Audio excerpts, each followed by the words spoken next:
Hi guys, it's Monday again and it's Joyous Prairies. Today I'm going to talk about 10 things I would tell my 23-year-old self. And the reason why I chose 23 is because by the age of 23 I was married. I had 2 children under the age of 2 and I'd really started my adult life. So some of these things I learned just through life and just through trying different things and learning the hard way. And some of the things actually my mother told me, or some other older ladies that had some wisdom told me. So here's 10 things I would tell my younger self. Number 1, love your husband. Your husband is the most important human relationship that you will have, because when your children grow up and they get older, I still have my 3 children at home. I have 2 teenagers and a middle schooler. But that's the relationship then. The relationship with your husband is the one that you are left with then, because they're, going on and growing up, and they're going to go on with their own lives. And when they're gone, I'm going to be left with him. So I need to, and needed to, when I was a young mom, nurture that relationship and take care of that relationship before any other ones. Number 2, make the most of nap time. Now, I recently have been babysitting a little 4-month-old girl a few days a month, and it made me, think about this list, because it made me remember the things that I went through as a young mom with little ones, and nap time. So you have to make the most of nap time, because those are the times that you are going to have time to do things that you're not going to have a little one in your arms or needing you or whatever. So the most important thing for me when my kids were little is during nap time. If I was tired, I needed to take a nap. And so during nap time, if you're tired, take a nap. Otherwise, use that time, whether it's 30 minutes, 20 minutes, an hour, to get a few things done if you feel like you need to get things done, or just sit and relax. But make the most of nap time, because that is just really, you can really pack a lot of things into that little bit of time that you have, and you can become very efficient if you use that time. Number 3, keep friends that energize you. I really only have a few friends. I've only ever had a few friends. If you have friendships that you leave that conversation and you are exhausted, or you leave a visit and you're emotionally exhausted and that person is very draining to you, that is someone that you want to limit your time with. I have a dog underneath here playing who's growling. So those friends are the ones that you want to limit your time with. You want to spend your time that you have with your friends, that when you leave that conversation, when you leave that visit with them or whatever you're doing, that you feel energized, that you feel good about yourself, that you feel really glad that you spent that time with them, rather than having energy sucked out of you. So take a close look at your friendships. Your time for other people is going to be pretty limited when you have small children. So take a close look at your friendships and decide, who gives you energy, who is feeding you, and who is actually good for you. And keep those friends that give you that give you energy, energize you. Number 4, do your dishes. If I wake up in the morning and I have a clean kitchen and my dishes are done and everything's put away and I can get straight to my coffee pot, that day starts out good. So at night, after you finish dinner and you're cleaning up, right away, get your dishes done, clean up your kitchen. If that's the only housework you get done all day, get that kitchen cleaned up so that you can start your next day on a good note with a clean kitchen. Number 5, you will find your tribe.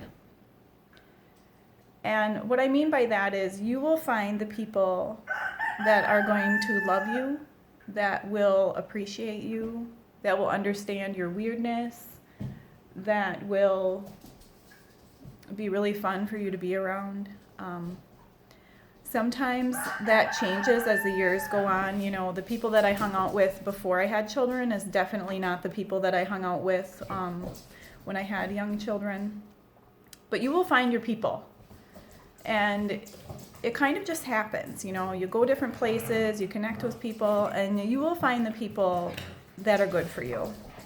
And sometimes that takes some patience. Number 6, go to bed. My husband used to make fun of me because I would go to bed at 8:30 at night, and I would stay in bed until 8 o'clock in the morning. But when my kids were little, I was super tired, and it was important for me to get enough sleep, or at least be in bed. Just a moment, the dogs.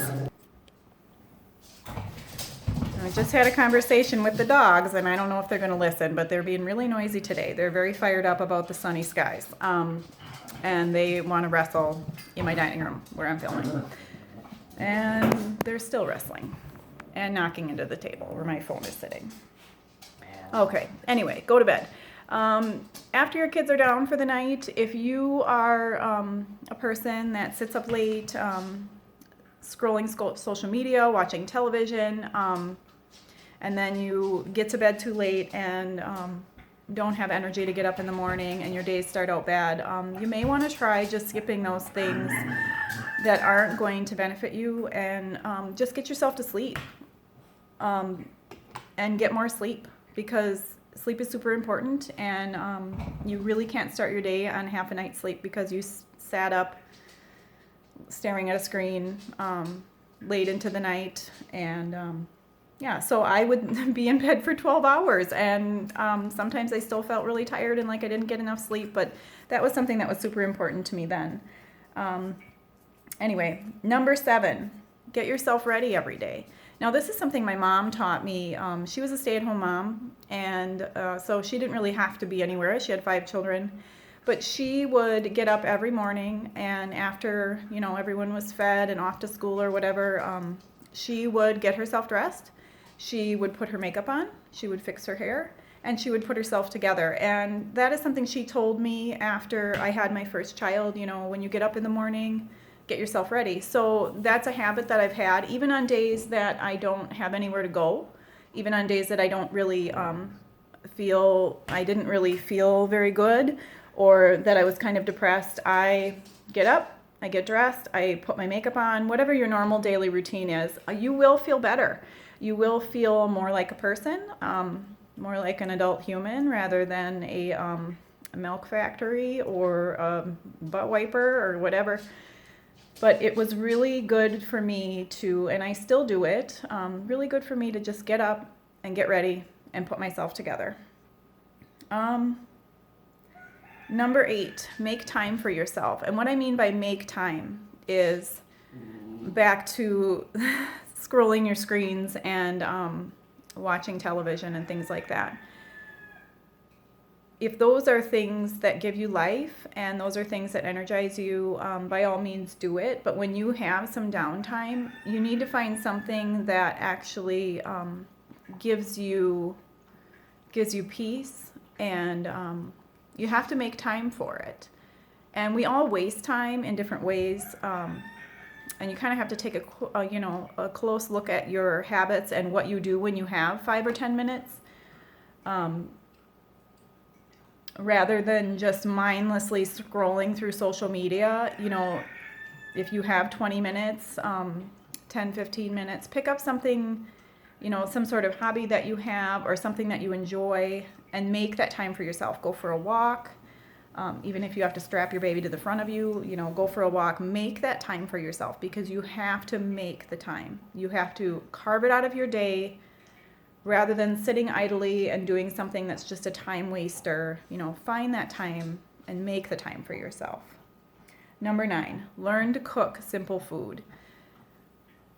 This one, I always say, like, I don't make extravagant food, I make farm life food. So what I mean by that is I make a meat, and I generally make 2 vegetables, or a starch and a vegetable. It's just really simple food. And if you can, at a young age, as a young mother or a young wife, learn to make simple food, that's going to carry you for a long, long time. You can always build in more elaborate, more gourmet foods, but if you can learn how to cook a chicken, prepare vegetables in a way that you like them, that's going to make you healthier, it's going to make you feel better, and it's a skill that you're going to need for the rest of your life and that you can build upon.